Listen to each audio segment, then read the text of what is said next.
একজন সাহাবী গোসল করছেন, তার গায়ের চামড়াটা খুব সুন্দর ছিল, একদম স্কিনটা অনেক সুন্দর থাকে না এমন কিছু মানুষ। আচ্ছা, এখন আরেকজন সাহাবী এই গোসল দেখছেন দূর থেকে, দেখে বলছেন যে কি চমৎকার তার শরীরের রংটা, যেন কুমারী নারীর মতো, অনেকটা এমন একটা কথা তিনি বলেছিলেন। সাথে সাথে এই সাহাবী অজ্ঞান হয়ে পড়ে গেছে। কোন সাহাবী? যিনি গোসল করছিলেন। এটার আপনি কোনো ব্যাখ্যা দিতে পারবেন না তো, এখানে কোনো সায়েন্স দিয়ে বা মেডিকেল সায়েন্স দিয়ে আপনি কোনো ব্যাখ্যা করতে পারবেন না। একটা ব্যাখ্যা দিতে পারেন, কিন্তু কেন সেটা হলো সেটা আপনি আনসার খুঁজে পাবেন না। তো নবী সাল্লাল্লাহু আলাইহি ওয়াসাল্লামের কাছে নিয়ে যাওয়া হলো তাকে। তিনি বললেন যে এই ব্যক্তির ব্যাপারে কি কেউ ভালো মন্দ কিছু বলেছিল? তখন একজন সাহাবী বলেন, হ্যাঁ, অমুকে বলেছে এর স্কিনটা অনেক সুন্দর, তোকে ডেকে নিয়ে আসুন। ওকে ডেকে আনা হলো। ডেকে আনার পর নবীজি তাকে অনেক শাসালেন, তোমরা তোমাদের ভাইদেরকে কি মেরে ফেলতে চাও?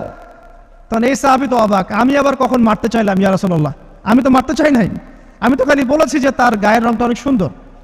তখন তিনি বললেন, কেন তুমি সুবহানাল্লাহ বললে না, কেন তুমি মাশাআল্লাহ বললে না? যখন মাশাআল্লাহ বলবেন, সুবহানাল্লাহ বলবেন, নজরটা লাগবে না।